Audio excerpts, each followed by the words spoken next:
I'm Jono Buchanan, and in this video we're going to explore the tape delay plugin. Now this is one of my favourites within Logic, and that's because effectively it's got lots of different personalities, all within the context of delay or echo, if you like. Before we get into its parameters, let's just have a listen to the track we'll be working with.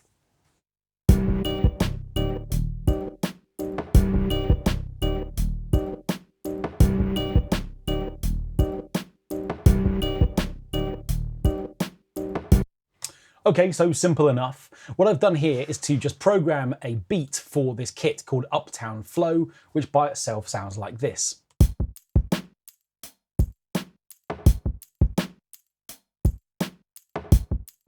Now what you can hear right at the end of each individual bar is that there's a sort of low tom, and it's the low tom to which I want to apply some delay, just to see if I can get some kind of syncopation into the groove of this beat loop. Now, the beats are all coming from Drum Machine Designer, and if you know anything about Drum Machine Designer, then you'll know that effectively a Drum Machine Designer track is like a track stack. And there's a video on Drum Machine Designer. If you haven't watched that yet, go and watch that so you can understand how a Drum Machine Designer kit is put together. What I'm going to do is to open up that stack, and what I'm now going to have a chance to see is all of the individual kit pieces that make up this kit, each one of which has its own track. And when I press play, we'll see which ones are creating some level for us, and what we're able to do very easily is to drop down and find the tom I want to add my delay to.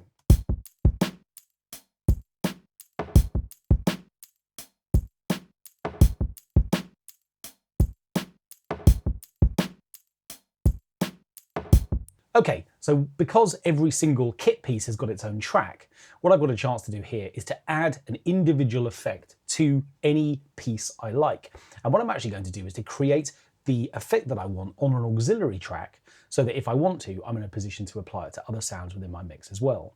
So I'm going to take my tom mid track, and I'm going to come over to its auxiliary sends, and I'm going to send it out to bus number 5, which is the first available bus that I've not yet used. So when I select bus 5, I have a chance to see the track next to it change to show me auxiliary 5, which means I can very easily configure up what I want this to be. I can turn up my send level to that auxiliary bus, and then what I can do is to come and find tape delay, which is in the delay options, and tape delay is down here at the bottom. And when I select it, what I'm going to see straight away is that I've got my interface here. Now, because this is going to be my tape delay, which I'm just going to relabel here, what I have a chance to do is to, because it's on an auxiliary bus, I only want this to produce what's called wet signal. I don't need any dry signal coming from this sound. That's coming from the original tom track. So immediately what I'm doing is I'm turning the wet level up to 100%. So what does tape delay do, and why is it different from Logic's other delay options? Well, the main thing is that effectively what it does is to emulate the behavior of truly tape-based delays. So in the sort of pioneering early experiments of working with tape machines, some sort of pioneering electronic music producers and recording producers realized that it's possible to keep the record head of a tape loop engaged.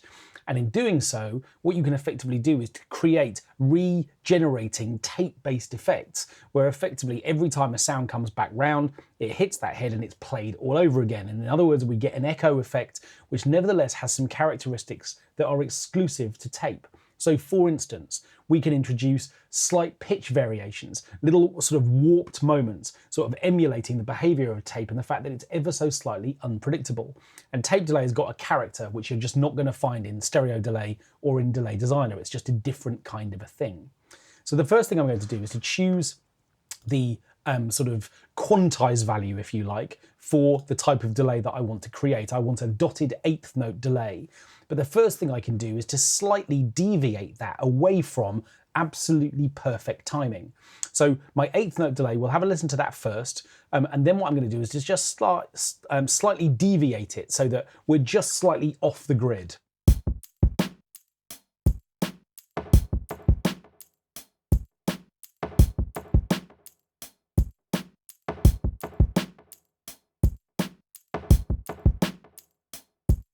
Now you can hear that little delay is happening. If I want to hear more of it, what I'm going to do is to turn up the feedback a level, and what that's going to do is to produce more repeats of this sound.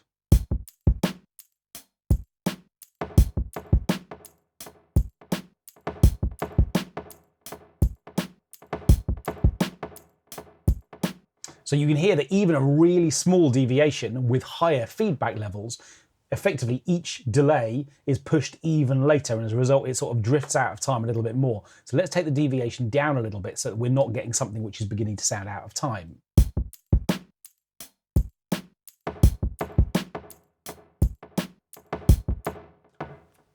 So that's nice. Okay, next thing I can do is to start thinking a little bit about the character of the way that I want this delay to behave. And you can see that I've got this little character module here.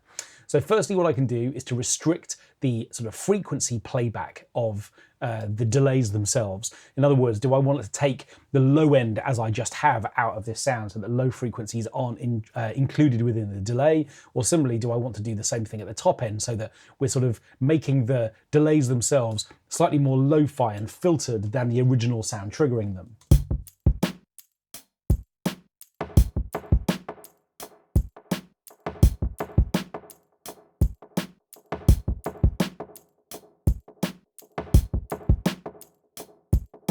So now what I get is this slightly blunted kind of a sound, which is really nice within the delays. But the other thing that's really nice within the character module is the opportunity to switch out from what we call a clean tape head mode to a diffuse one. Now, if you think about reverb for a moment, we think about the sort of clouds of reverb that we associate with listening to sounds in cathedrals or concert halls.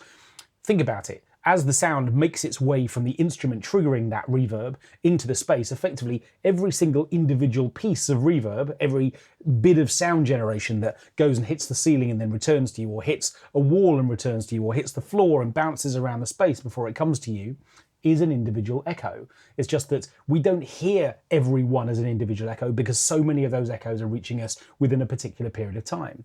What we can do with diffusion is to create a delay that becomes more like a reverb. So instead of these very clear delineated echoes, what we get is something which is just a bit more smudged and a bit more spacey.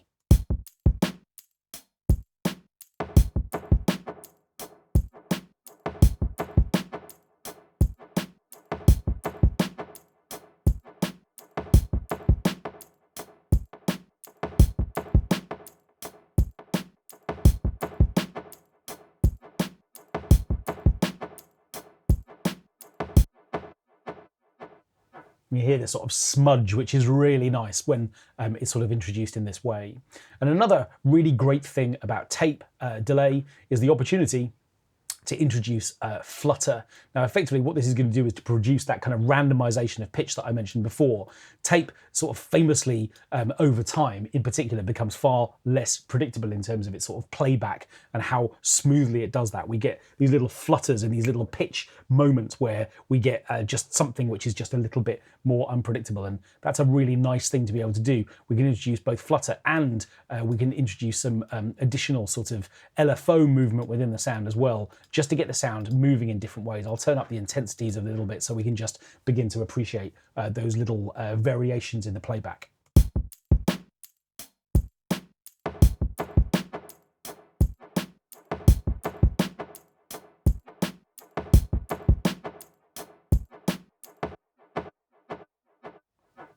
And there we go. Now, within the tape delay, what we also have an opportunity to do is to explore the idea of what we call regenerating delay. So delay that doesn't just die away and get progressively quieter, but actually delay that builds up in volume, effectively where each delay has fed back into itself so that the volume begins to get louder. Now, we need to be a little bit careful. If we just leave that unchecked, we're soon going to end up in a place where we've just got howling feedback, because of course each delay is going to get louder and louder and louder, and it's just going to keep coming. So what we want to be able to do is to experiment with this, but also have the opportunity to kind of pull that effect down a little bit as well. Now, to prepare for this, what I'm actually going to do is come out of solo mode for a second. I'm going to take my track, my 4-bar track, I'm going to select all of it, and what I'm going to do is to copy it into bar 8.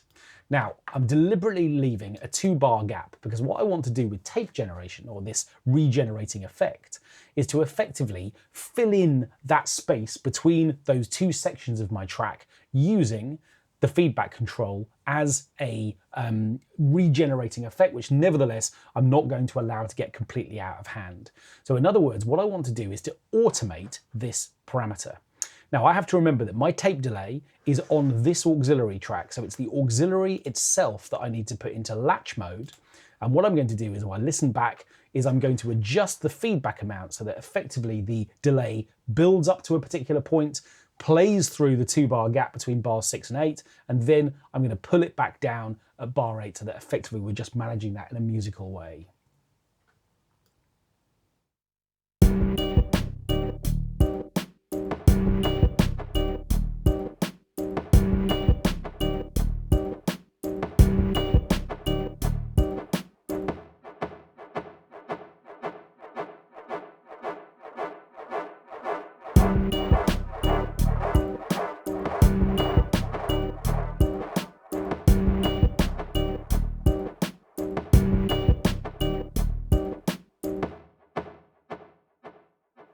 Okay, so I've made that quite extreme to make the point of what happens when we get this kind of interesting sort of undulation happening in the rhythm of the way that the sound of this delay happens. Now, it feels a bit kind of all on its own to have this sound just play in the way that it is right now. So one thing we could do to manage that moment a little bit more musically would be potentially to have another one of these parts continue through that gap. What I'm going to do is to have the guitar last through that gap as well, and we could even keep one aspect of the beats sort of playing as well. Maybe what I'll do is just open up this, copy this bit of MIDI, but just maybe take it down to just the hats, or maybe the hat and the kick drum. I'm going to just select, yeah, the kick drums and the hats, and I'm just going to just take all of the other bits of the beat loop out, and what we'll do is just have that repeat in bar 7 as well. And then what we get is this effect.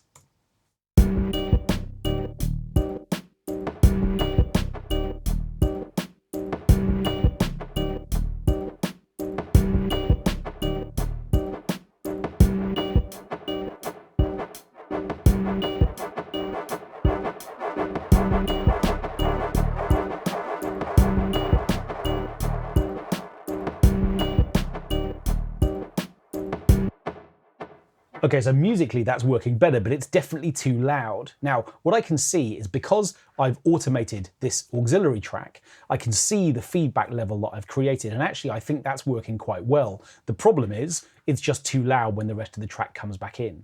So on top of the feedback that I've created, what I'm going to do is to come over here to the automation parameters, find volume, and what I'm going to do at this point is just to create a pretty rapid drop in level at that stage. Again, this is probably something I'm going to have to just slightly treat with trial and error in order to get the levels right. But what I want to do is to have this track reach that point, and then for this feedback level just to be attenuated from a volume perspective, just so it's not overwhelming.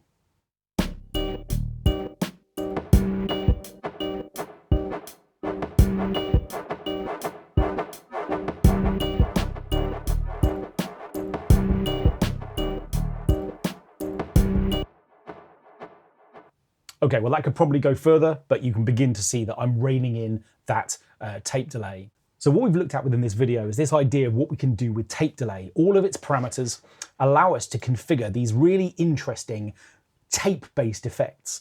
We can use this diffuse playhead mode in order to kind of just smear out these delays and make them feel a little bit like they're taking a step in the direction of reverb.